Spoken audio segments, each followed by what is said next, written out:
Hey guys, we're going to be talking about a pretty serious topic right now, sexual misconduct in the office between a chiropractor and a patient. I'm going to read you guys the rule. This is something that, is unfortunate. It happens in the office. You have to protect yourself against the patient, and obviously the patient, should never have a relationship with you, but I'll read you guys the rule. It's actually not the best written rule. I'll tell you why. There's some exceptions to this rule, but I'll go over it. The chiropractic physician/patient relationship is founded on the trust and confidence that a patient places in the chiropractic physician, and this rule is intended to prevent a chiropractic physician from taking advantage of that trust for the chiropractic physician's own pleasure, satisfaction, or benefit. To protect both the chiropractor and the patient, the board recommends the presence of a third person during a chiropractic physician's examination and treatment of a patient. Always have a third person present, especially when you're dealing with the person of the opposite sex. You have to protect yourself from any allegations, true or untrue, okay? Now, no chiropractic physician may engage in sexual misconduct with the patient of the chiropractic physician. They go on to define every type of way that you could have a sexual relationship with somebody in this statute. I guarantee you, if you're like, hey, I got this, it's in here, so don't do it. So it's all in the statute. I'll let you guys read it for yourself.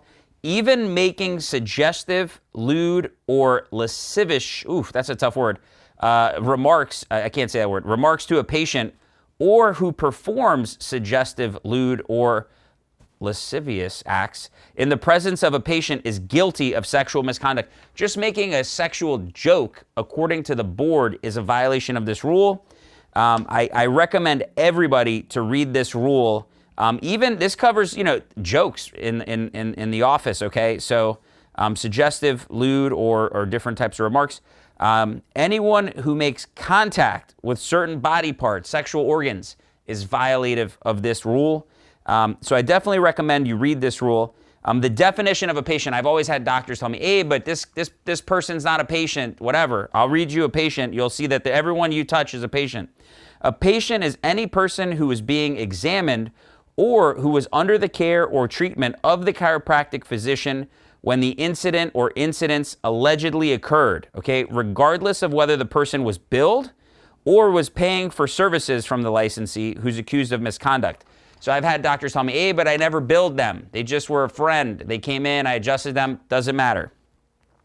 A person shall be considered a patient until after 1 year, so that's a year and a day, has elapsed since the last date on which the chiropractic physician examined or treated the person. And then they have in here, consent is not a defense. Okay, it says, because of the control that a chiropractic physician exercises in the physician-patient relationship, a patient's consent may not be used by the chiropractic physician in the defense of an allegation of sexual misconduct. So that is not, they asked for it, they said it was okay, they consented, is not okay in this instance. I encourage everybody to read this rule. Even if you're not having sex with your patients, I encourage you to read this rule, because a lot of stuff in here you may realize like, oh, I didn't know. Like, for instance, the board recommends the presence of a third person. A lot of you don't have a third person in the office. So think about that. This will give you ideas, one, to protect yourself from any allegations made, because these are serious allegations, especially these days. Thanks for watching.